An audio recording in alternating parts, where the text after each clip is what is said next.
Hello and welcome to the special edition of Harvest Moon Wonderful Life on the PS2. I did actually test this one out a bit, so I know that it will function. There is going to be a little bit of lag here and there. That's just part of the game, even if you're playing it on the PS2, and I am going to emulate it. Even though I own the game, I'm using the game on my computer.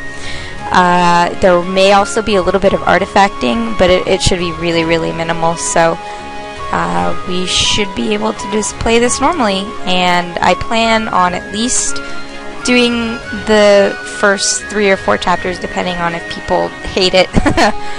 So let's start our game.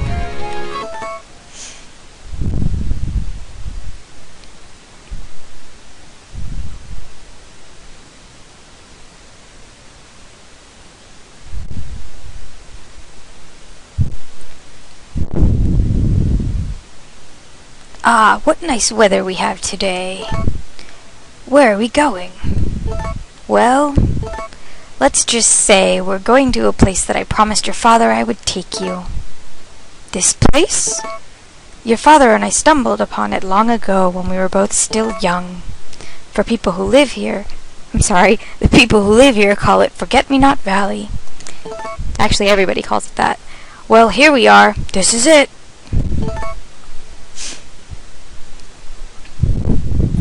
The guy who's talking is the guy on the right. This is the land that your father and I found together. The buildings are old but still usable, and there are fields too. And if you spread a little fertilizer in this pasture, it could be used for grazing animals.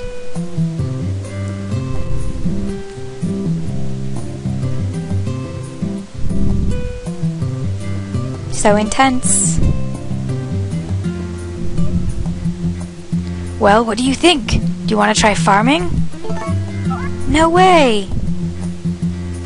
That's how I thought you'd react. Surprised you, didn't I? It was your father's dream, you know, for us to farm this land. I'd like to see that dream come true. I'm sure he would be even happier if you would do it with me. So what do you say? Will you try it? Well, yes? Attaboy, I'm sure your father'd be proud. Well then, let me show you around.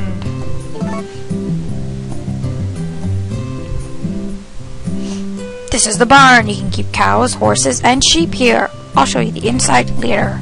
We also can get a goat that will be in there, but that's not for a while.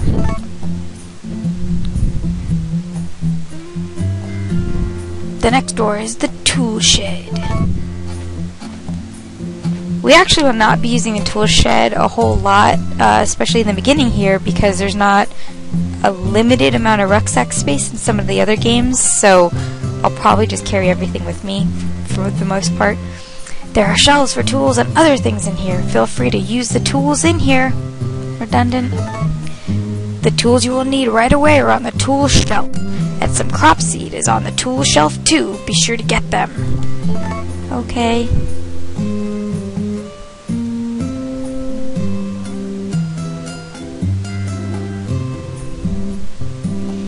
This is the food storage. Put milk and other things you want to sell in here. I'll take them to the city the next day. If there's anything you want me to buy for you, there's an order form here, so just write it down.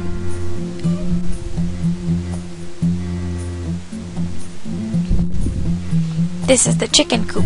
You can raise chickens here.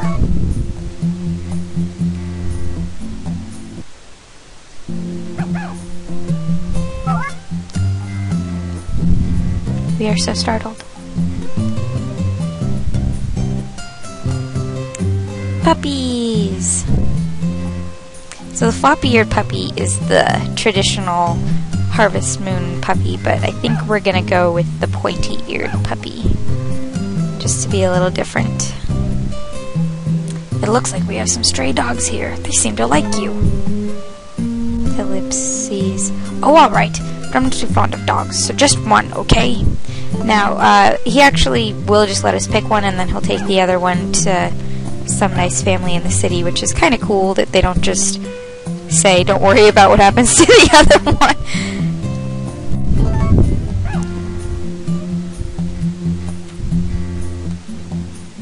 Okay, why don't you pick out a name for him? I have a naming scheme when I do animals, so since it's a dog, the name has to start with a D. And he lives pretty much exclusively outside, so I'm gonna name him Dusty.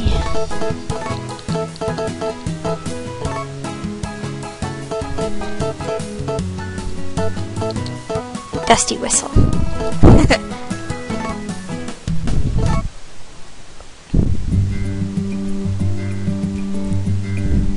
As far as I can tell, the dogs are fairly useless in this game, so it doesn't really matter. Alright, I'll find an owner for the other one in the city. That's where he goes to, like, pick up anything that you order or take all the goods that we put in the little fridge for him to sell.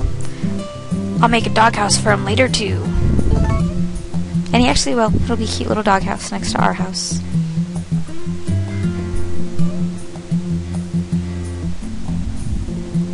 And this is our house.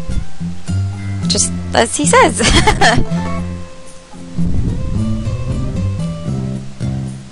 I fixed it up a bit so you can move right in. With everything I'm standing up in. Oh, my house is right behind you. Oh, the building across from the food storage is where I live. I'd say more like next to. The barn's across from.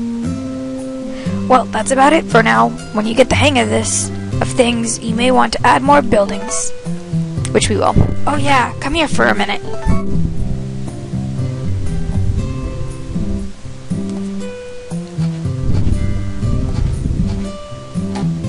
Also, Jack walks really, really slow.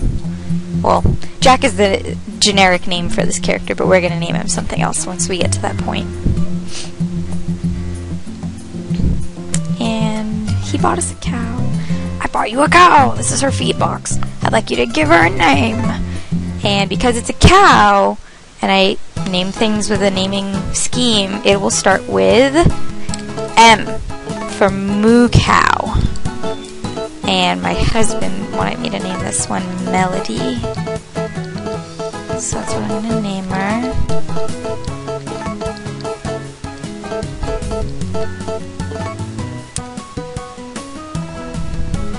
And she's a girl, so I'm going to put a little girl sign next to her. This is the only game, A Wonderful Life and Another Wonderful Life, which you just play the girl, but it's the same game where you can actually have male bovines, so I want to be able to easily distinguish between the males and the females. Melody, that's a good name. Our first cow. This is cause for celebration. Take good care of her now. By the way, it's been about 10 days since this cow gave birth, so you should be able to milk her a couple of times a day. And that's another thing that's unique to this game, is cows will only give milk for about a year after they give birth, and then they will stop until they give birth again.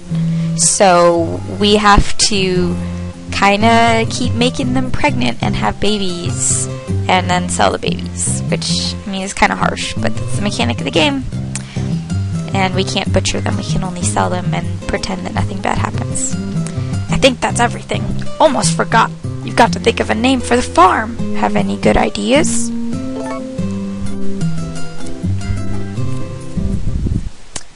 F is for farm, so Fuzzy.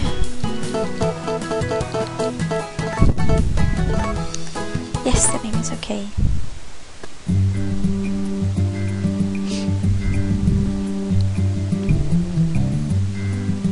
Fuzzy Farm, eh? Alright, while we're at it, let me introduce you to the people who live here. I'm not really a people person, but you're still young, so you probably need some friends. Let's go! Okay.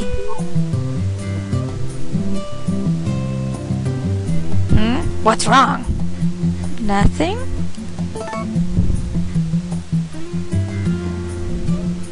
Come on, let's go. Yes, please, show us around. I would like to meet all of the people. This is Tim and his wife Ruby. They run the Inner Inn and their son Rock. How should I introduce you? I'm not sure if they run the inn and they run their son, or if their son helps them run the inn. Kind of not very clear. Now we're picking our name. And P is for person. So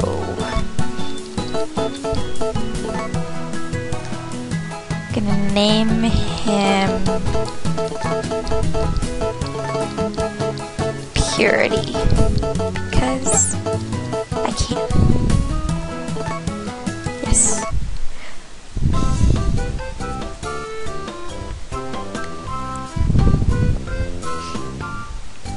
Purity, I see. And Ruby's the only one who gives an actual greeting. She bows respectfully. We're lagging a little bit here, but it's not too bad. Oh, and there's a girl named Nami staying on the second floor here.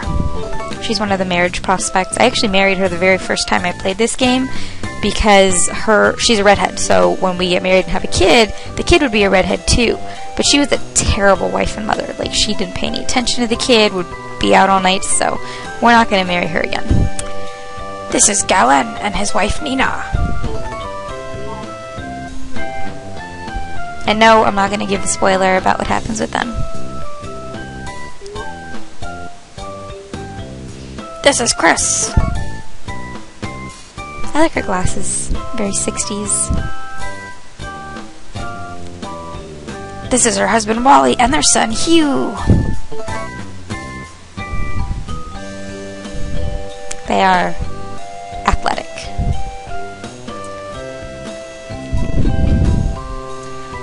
Griffin is the Blue Bar's bartender, and Muffy works there part-time. Muffy is another marriage prospect. She is the bar slut of this game. Easiest to befriend, easiest to marry. Kind of a little desperate. You'll see. Romana lives in the villa with her granddaughter Lumina, and their butler Sebastian. So it's from the left Sebastian, Romana, and Lumina. And this is one of the big differences between the GameCube version of this game and this version, is in this version you can actually marry Lumina, but I still think she looks like a 14-year-old, and we're not going to do that. Sebastian kind of waved, sort of.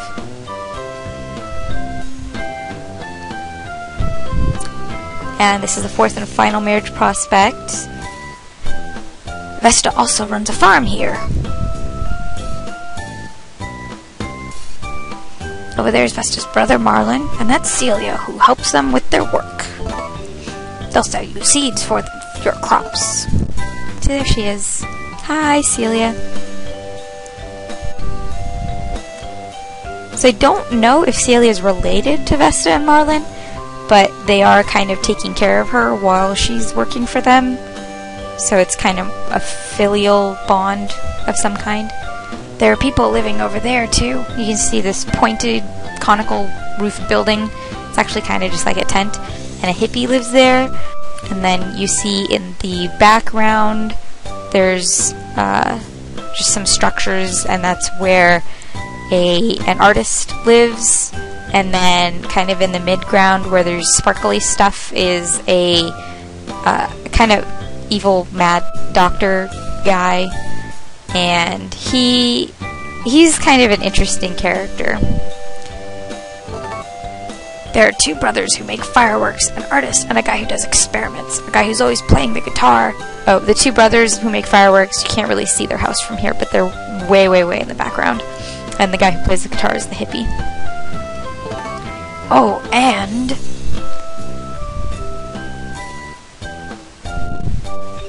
there's a professor and his assistant living in the tent by the waterfall. They're doing some kind of excavation. Well, I guess that's about it.